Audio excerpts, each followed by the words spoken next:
오늘 우리가 함께 본 정말로 귀한 본문을 중심으로 생명의 숨이라고 하는 제목으로 하나님의 말씀을 증거합니다.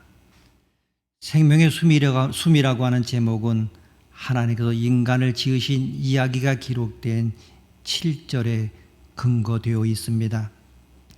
이 7절을 메시지 성경으로 보게 되면 하나님께서 땅의 흙으로 사람을 빚으시고 그 코에 생명의 숨을 불어 넣으셨다. 그러자 그 사람이 살아나 생명체가 되었더라고 되어 있습니다. 생명체가 되었다고 하는 것은 그냥 생명이 있는 살아있는 존재가 되었다는 그런 뜻입니다. 자, 여기서 하나님께서 불어 넣으신 생명의 숨, 바로 그것을 의식하면서 생명의 숨이라고 제목을 붙였습니다. 이렇게 제목을 붙인 오늘 본문 전체 내용, 우리 1장에 있었던 창조 이야기를 간단하게 다시 한번 반복해 보게 되면, 그러나 이번엔 특별히 사람을 지으신 이야기가 1장의 창조 내용을 반복합니다마는 특별히 사람을 지으신 이야기가 아주 확대되어서 나타나고 있습니다. 사람을 지으신 그 대목만 마치 현미경으로 확대해서 우리에게 보여주는 듯 하면서 그 사람들의 삶의 거처가 에덴이었다는 사실을 밝혀주고 있습니다. 그런데 사람을 지으실 때 생명의 숨을 불어 넣으셨다고 하는 그 대목이 상당히 우리의 주목을 끌고 있지 않습니까? 도대체 하나님의 형상이 없으신 분이신데 마치 형상이 있으시고 뿐만 아니라 하나님도 우리처럼 호흡을 하시는 분이신 것처럼 그렇게 묘사가 되어 있습니다. 그러면 여기서 과연 하나님의 생명의 숨을 인간의 코에 불어 넣으려고 할 때 그 생명의 숨은 도대체 무엇입니까? 이것도 학자들마다 분분한 해석을 제시하고 있는 그러한 대목입니다. 그러나 그냥 그렇게 어려운 이야기는 우리 하지 말고 이 아침에 이렇게 한번 해봅니다. 즉, 성경의 다른 곳에서 혹시 하나님께서 생명의 숨을 불어 넣으신 것 같은 그런 일이 또 기록되어 있는가 하는 것을 한번 찾아봅니다. 혹시 여러분 요한복음에서 부활하신 예수님께서 제자들에게 나타나셔서 행하신 것이 무엇인지 여러분 기억하십니까? 요한복음 20장 22절에 너에게 평강이 있을지어다, 아버지께서 나를 너에게 보내신 것 같이 나도 너희를 세상에 보내노라 하시고 난 다음에 그를 향하여 숨을 내쉬며 이르시되라는 말이 나옵니다. 이 숨을 내쉬며 이르시되라고 하는 이 말과 하나님께서 인간의 모양을 흙으로 빚으신 뒤에 코 부분에다가 생명의 숨을 넣었다고 하는 말이 같은 내용이 아니겠는가 하는 생각을 합니다. 예수님은 요한복음에서 부활하신 몸으로서 나타나서 제자들에게 숨을 내쉬어 생명의 숨을 불어 넣으셔 이르시되 성령을 받으라 이렇게 말씀하셨습니다. 성령이 무엇이냐? 아버지 하나님 안에 계신 아들 하나님이며 아들 하나님 안에 계신 아버지 하나님이십니다. 좀 더 자세히 설명하자면 이렇습니다. 내가 나 자신 말고 한 여자를 사랑하면 그 여자는 나 자신밖에 여전히 존재합니다마는 동시에 내 마음 안에도 이제는 그녀가 들어와 있지 않습니까? 이처럼 아버지 하나님이 당신 밖에 계신 예수님을 사랑하십니다. 그러면 이때 하나님의 마음 안에도 역시 아들 하나님이 들어와 계시게 됩니다. 또 반대의 경우 아들이 아버지를 사랑할 경우도 마찬가지입니다. 바로 이 경우 아버지의 마음에 들어와 있는 아들 하나님, 그리고 아들 하나님 안에 들어오신 아버지 하나님을 우리가 뭐라고 할 수 있느냐? 성령이라고 할 수 있다는 것입니다. 이것이 또한 성령을 통한 아버지 하나님과 아들 하나님의 교통이 아니겠습니까? 여러분, 이러한 이해를 머리에 두고 이 호흡이라고 하는 말, 또 하나님도 호흡하셨다고 하는 이 말을 좀 더 비유적으로 한번 생각해 봅니다. 정말 모든 면이 막혀 있던 질식과 같은 그러한 우리의 삶의 상황인데 때로는 경제적으로 여러 가지 많은 어려움으로 인하여 정말 질식할 수밖에 없는 숨이 막힌 그러한 상황 속에서 한쪽에서 일이 잘 되어 숨통이 열렸다고 하는 이런 의미에서 본다고 하면 하나님 아버지가 숨통을 여시고 숨을 쉬시며 사셨던 이유가 뭐겠습니까? 너무너무 아름답고 자랑스러운 아들 예수님 아니셨겠습니까? 그러면 거꾸로 아들 하나님은 무엇을 숨통을 여는 이유로 삼고 사셨겠습니까? 아버지 하나님 아니겠습니까? 그렇게 아버지 하나님을 극진하게 생각하시고 사랑하셔서 십자가에 달리실 만큼 철저하게 복종하신 그 아버지 하나님을 사랑하셨고 또 그 아버지 하나님이 있으셨기 때문에 숨통을 여시고 사셨다, 이렇게 비유적으로 말해도 무리가 아니지 아니하겠습니까?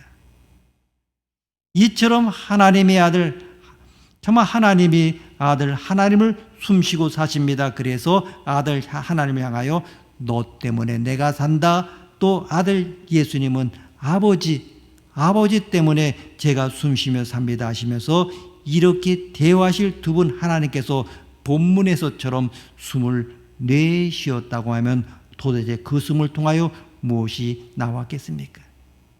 당신들이 사랑 가운데 서로 숨쉬고 있는 대상이 아들 예수님이요 아버지 하나님이었다면 그 삼위일체 되시는 성부 성자 하나님께서 사람을 흙으로 지으시고 숨을 내셨을 때 거기에 무엇이 나왔겠는가를 얼마든지 짐작할 수 있지 않겠습니까? 아버지 하나님의 숨에는 사랑하는 아들 예수님을 호흡하고 계셨으니까 아들 예수님의 영인 성령이 나왔을 것이고, 아들 예수님의 숨에는 마찬가지로 아버지 하나님을 호흡하고 사셨으니까 그 숨에서 아들 하나님 안에 들어와 계시던 성령이 나오신 것 아니겠습니까? 그러니까 부활하신 예수님께서 제자들 앞에 나타나셔서 숨을 후 내쉬면서 성령을 받으라. 그리고 내가 너에게 평강을 주노니 내가 주는 평강은 세상에 주는 평강과 같지 아니하다, 이런 말씀을 하시면서 숨을 내쉰 것은 마치 아버지 하나님을 상실하고 살던 제자들에게 아버지의 영이신 성령을 보내신 것이 아니겠습니까? 이렇게 본다고 하면 범죄하기 전에 하나님께서 흙으로 지신 인간에게 입김을 불어넣어 생명, 즉 살아있는 존재가 되었다는 그 내용이 도대체 무엇이냐 하는 것입니다. 정말 무엇입니까? 하나님께서 불어넣으신 성령의 입김 그 자체가 생명의 숨이요 그 속에 호흡하고 계시던 아들 하나님의 영이었습니다.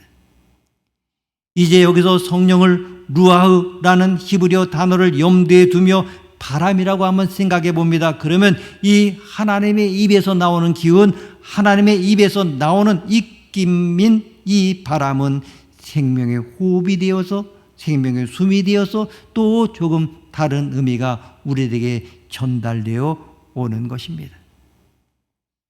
우리 인간을 지으실 때를 다시 한번 자세히 봅니다. 여러분, 인간을 지으시고 이미 지어진 에덴 동산에 놓으십니다. 그런데 이상하게 흙으로 지으십니다. 그때 이미 비송강이라고 하는 첫 번째 강에 보게 되면 금이 있었습니다. 그러면 혼자 생각해 봅니다. 아니, 왜 사람을 만드실 때 금도 있었는데 흙으로 빚으셨을까? 금으로 빚으시지. 금으로 말입니다. 금으로 빚으면 얼마나 우리에게 광채가 나겠습니까? 은으로 빚으면, 아니 금이 아니라면 호마노 보석으로 빚으시든지 하실 일이지 왜 흙으로 빚으셨을까 하는 것입니다. 만물의 영장의 인간을 그렇게 만드셨을까 하는 것입니다. 여러분, 그런 의문이 들지 않으십니까? 사람이 지음받았던 그 시점에는 이미 훌륭한 재료가 여러 있지 않았습니까? 우리가 은으로 지어졌던지 금으로, 아니면 사람에 따라 다르게 금으로 지은 사람, 은으로 지은 사람, 구리로 지은 사람, 또 흙으로 지은 사람도 있고 이렇게 하실 수도 있으실 텐데 하필 모두 다 흙으로 지으셨습니다. 그리고 그 코에 생명의 숨을 집어넣으셨습니다. 어찌 보게 되면 재료 중에서 가장 흔한 재료요, 우리 입장에서 우리 관점과 가치관에서 보자고 한다고 하면 가장 싼 재료로 지으시고 그 가운데 이 세상의 피조물 그 무엇보다 더 귀중하고 비교도 할 수 없는 하나님의 영의 바람을 넣어 주었다고 하는 것입니다. 우리가 가치 면에서 본다고 하면 너무나 극단적인 두 요소가 만나지 않습니까? 너무나 대결되는 두 요소가 만나게 됩니다. 이것은 무엇을 의미합니까? 이 사실이 바로 인간의 영적 운명을 의미하는 것입니다. 이 땅에 속한 어떤 곳에도 우리의 가치가 근거가 될 수 있는 것이 없다고 말씀하는 것입니다. 이 땅의 어떤 곳에도, 이 땅에서 우리가 몸으로 살고 있는 동안 관계하는 어떤 곳에도 우리의 가치관에 뿌리가 있지 않다고 하는 것을 말씀하신 것입니다. 하나님의 바람이 들어온 자들입니다. 하늘의 바람이 우리에게 있습니다. 자, 지금 심각한 이야기가 여기 나옵니다. 이야기를 좀 더 발전시켜 본다고 하면 에덴 동산이 있었습니다. 그리고 금이 있고 보석이 가득하 있는 강에 물이 흐르고 또 아름답고 먹기 좋은 과일들이 열매 맺혀져 있는 그러한 낙원에 살게 되었습니다. 우리가 지금 생각으로 아담과 하와는 낙원의 매력에 홀딱 빠지기 십상 아니겠습니까? 낙원을 좋아하게 되고 낙원에 집착하게 되고 탐욕을 부리고 집착할 수밖에 없는 그러한 환경이었습니다. 그런데 하나님의 입김의 바람이 들어왔습니다. 무엇을 의미하는 것입니까? 여러분, 이것은 무엇을 의미합니까? 빠지지 말아야 되는 것이 인간이라고 하는 것입니다. 에덴 동산을 만드시고 삶의 고초로 주시되 절대 이 세상의 낙원에 산다고 해서 그 낙원의 마음을 주거나 빼앗기지 말고 생명의 숨을 담은 자들로서 그 낙원의 수면을 바람처럼 스쳐 지나다녀야 함을 뜻하는 것이 아니겠습니까? 여러분, 여기에 수면이 이렇게 있다고 한번 생각해 보십시오. 우리가 창세기 1장을 보게 되면 하나님의 영이 수면 위에 운행하시더라고 기록되어 있음을 아실 것입니다. 이게 무슨 말입니까? 말씀드린 대로 이때 하나님의 생명의 숨이라는 뜻도 함께 포함하는 루하우라고 하는 그러한 단어입니다. 하나님의 영은 바람과 같으십니다. 그래서 수면 위를 다니시는데 수면 아래로 빠지지 않으십니다. 바람은 물에 빠지지 않기 때문입니다. 우리가 때로 이 세상살이를 수면 위를 운행하는 것이라고 표현하기도 하는 모양입니다. 의외로 빠진다고 하는 말은 수렁에 빠진다, 어디에 빠진다, 이런 빠진다는 말을 많이 사용하면서 보게 되면 그렇게 생각할 수가 있습니다. 그렇습니다. 우리는 이 땅의 모든 곳에 빠질 수가 있습니다. 아내에게 빠지기도 하고 남편에게 빠지기도 하고 자녀에게도 빠지기도 하고 돈과 사업과 취미 등등 모든 것 다 수면입니다. 그런데 이처럼 세상의 수면 위에서 살아야 할 인간 안에 하나님께서 입으로 바람을 불어 넣으셨다고 하는 것은 우리가 흙으로 된 튜브라는 이야기입니다. 튜브. 그 튜브에다 바람을 불어 넣으셨습니다. 그래서 이 세상 어떤 곳에도 바닷물에 빠지듯이 빠지지 않게 하기 위하여 생명의 숨을 넣어 주었다고 하는 그러한 이야기입니다. 정말 이 땅의 가장 낮은 곳에 있는 그런 흙으로 지으셨기 때문에 사실 땅에 속할 수밖에 없는 본성이 우리 인간에게 있습니다. 그런데 그 본성에 거슬러서 살기를 바라셨습니다. 그래서 생명의 숨을 넣어주시고 이 땅의 어떤 곳에도 빠지지 아니하고 땅의 수면 위를 스쳐 날아다니는 바람들처럼 살기를 바라셨습니다. 그렇게 살기만 하면 낙원이 허락되도록 하겠다는 뜻을 보여주신 것입니다. 이처럼 낙원을 주되 아름다운 과실, 금은보석, 아름다운 강물이 흐르고 있는 그 낙원에 너희의 마음을 두지 말고 빠지지 말고 생명의 숨을 타고 다니는 자들이 되라는 뜻이었다고 하는 것입니다. 그럴 때 바로 신바람 나는 인생이 될 수 있음을 하나님은 아시고 그렇게 인간을 만드신 것이었습니다. 그런데 범죄한 후에 어떤 일이 일어났습니까? 범죄 후에 결국 사람들은 생명의 숨을 호흡하지 않게 되었습니다.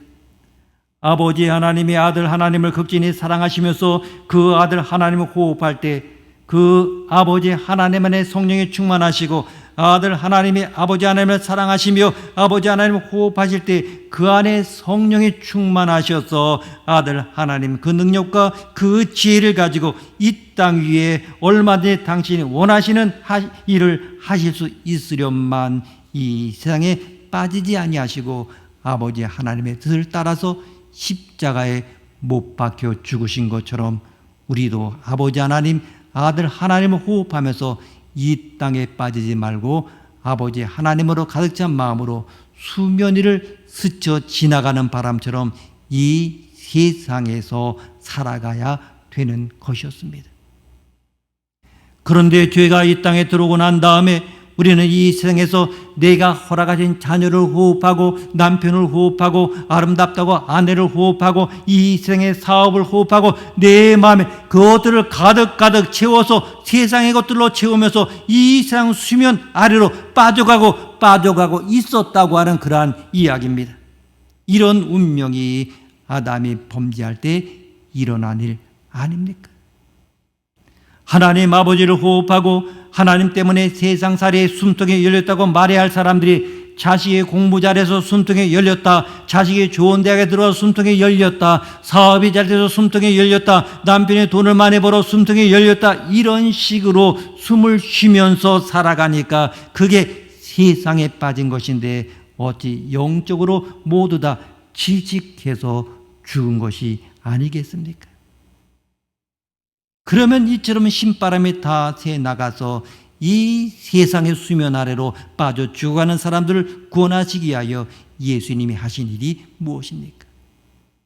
부활하신 다음에 성령을 받으라는 말씀과 함께 숨을 내쉬었다고 기록되어 있습니다. 무슨 뜻이겠습니까? 여러분, 이 세상에 빠져 영적인 숨통에 막힌 자들을 끄집어 내셔서 예수님이 부활하시고 난 다음에 숨을 내쉬었다고 하는 것은 바로 인공호흡을 했다는 이야기가 아닙니까? 숨을 내쉬면서 성령을 받아라 하신 것이 바로 인공호흡을 하신 일입니다. 여러분, 인공호흡입니다. 하나님이신 분이 인간의 몸을 입고 이 땅에 태어나서 눈에 보이는 형상으로 나타나시고 십자가에 달려 돌아가시면서 이뤄놓으신 일이 무엇입니까? 우리가 십자가를 바라보며 십자가를 마음에 호흡할 때에 우리 안에 들어와 있던 이 세상의 기운을 밖으로 몰아내고 지식하고 있던 우리의 생명이 살아나게 되고 그리고 생명의 숨을 담은 영원한 아버지 아들이 되는 것입니다. 이처럼 바로 구원 사건이 십자가의 사건이요 인공호흡의 사건이 아닙니까? 바로 이 이야기, 인간의 코에 불어 넣어졌던 생명의 숨을 생각하며 살 수 있어야 되는 것 아닙니까?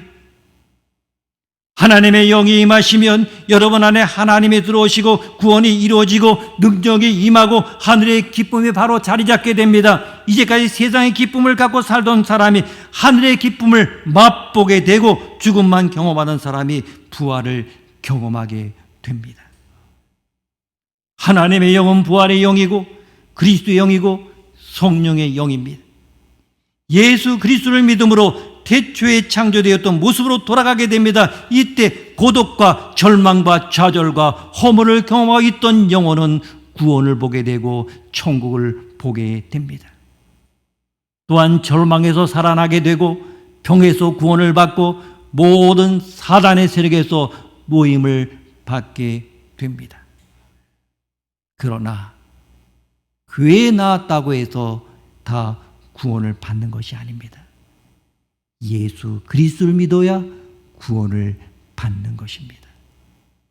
아들이 있는 자에게 생명이 있고 아들이 없는 자에게 생명이 없으며 이 아들 안에 하나님이 생명을 주었다고 했습니다. 그렇기 때문에 예수님을 믿어야 하는 것입니다. 예수 그리스도를 믿어야 하나님의 영이 내 안에 들어오고 하나님의 영이 내 안에서 회복이 되어야 나의 육신도 살고 자아도 살아나는 것입니다. 육신은 세상의 통로이고 영은 하나님의 통로입니다. 고린도서 5장 17절 그런즉 누구든지 그리스도 안에 있으면 새로운 피조물이라 이전 것은 지나갔으니 보라 새 것이 되었도다 말씀합니다. 요한복음에서 예수님은 니고데모에게 거듭나지 아니하면 하나님 나라를 볼 수 없다라고 말씀하셨습니다. 니고데모는 이 말을 이해할 수 없었습니다. 아직도 수많은 사람들이 니고데모와 같이 거듭나라는 말을 이해하지 못합니다. 어떻게 나이가 먹어서 다시 어머니 뱃속에 들어갔다 나오라는 말인가 이렇게 생각합니다. 그러나 거듭난다고 하는 것은 예수님을 영접함으로 말미암아 하나님의 영이 회복된다는 것입니다. 뿐만 아니라 인격도 육신도 회복되어 온전해져서 하나님의 영광의 광채 안에 들어가는 것입니다. 이것이 바로 진정한 인간입니다. 인간은 육신만도 아니고 영이나 혼만도 아닙니다. 이 세 가지가 함께 온전해질 때 본래 하나님이 창조하셨던 모습으로 살아가게 될 것입니다. 여러분, 오늘 아침 일어나셔서 정말 이렇게 좀 됐으면 좋겠다. 아이의 장래도 내 마음에 희망적으로 확신 있게 받아들일 수가 있고 숨통이 열릴 터인데 자녀의 진로나 진학 문제, 남편의 돈 문제 이런 걸로 숨통이 열리기를 기다리면서 아침에 깨신 분들이 계십니까? 그렇다면 우리는 아직도 질식할 수밖에 없는 질소밖에 없는 그런 공간 안에서 숨통을 조이면서 죽어가고 있는 것입니다. 주님의 십자가를 바라보십시오. 주님의 십자가는 하늘의 생명의 숨을 우리에게 끌어다주는 하늘로부터 연결된 대롱과 같습니다. 그 대롱, 마음으로 십자가를 입으로 꽉 물 때에 하늘의 기운 생명의 숨이 들어오고 아버지 하나님이 느껴지고 십자가를 기억할 때 계속 십자가를 기억할 때 아버지 하나님의 영이 느껴지면서 생명의 숨이 들어오고 내가 너에게 평강을 주노라 하신 말씀이 현실이 될 것입니다. 여기서 평강이 무엇입니까? 사도행전 3장 19절에 베드로가 이렇게 말합니다. 회개하고 죄사함 받으면 유쾌하게 되는 날이 임할 것이라고 했습니다. 이때 유쾌하게 된다는 말이 바로 위를 향하여 호흡한다는 말입니다. 그러하기 때문에 평강이란 갑자기 내 영혼이 위로 하늘의 공기를 호흡하고 생명의 숨을 호흡하면서 숨통이 탁 트이는 것, 이것이 바로 하늘의 평강이 아닙니까? 하늘의 하나님 때문에 숨통이 탁 트이면서 이 세상 어떤 좋은 것을 준다 해도 금이 철철 넘치는 비송강이 내 앞에 흐른다 해도 아무것도 아닌 것처럼 보이고 이 세상에 빠지지 않고 하늘에 바람을 넣은 튜브처럼 이 세상에 둥둥 떠서 하루를 살아갈 수 있는 자들이 될 것입니다. 생명의 숨이 들어간 자들, 십자가를 보면서 생명의 숨을 호흡하는 자들, 아버지 하나님과 예수님만을 사랑하며 그분들로 마음이 가득 찬 하루, 그 사람들의 그 하루, 그들 때문에 하나님은 오늘도 이 땅에서 지금 여기 수지, 아니 대한민국 땅 어디에서도 하나님은 당신의 나라를 창조해 가시게 될 것입니다. 오늘 하루 신바람 나는 삶을 생명의 숨을 담은 하나님의 아들과 딸들이여 영적으로 화이팅! 기도하시겠습니다. 하나님 아버지 감사합니다. 태초에 생명의 숨을 넣으셔서 이 세상에 빠지지 않고 하나님을 호흡하며 낙원을 살도록 해 주었지만 아담의 범죄로 인하여 낙원을 빼앗겼을 뿐만 아니라 하나님 아버지를 호흡하는 것도 끊겨서 세상을 호흡하며 질직해 죽어가는 저희들, 주님이 십자가를 지심으로 다시금 숨통을 열어주시니 감사합니다.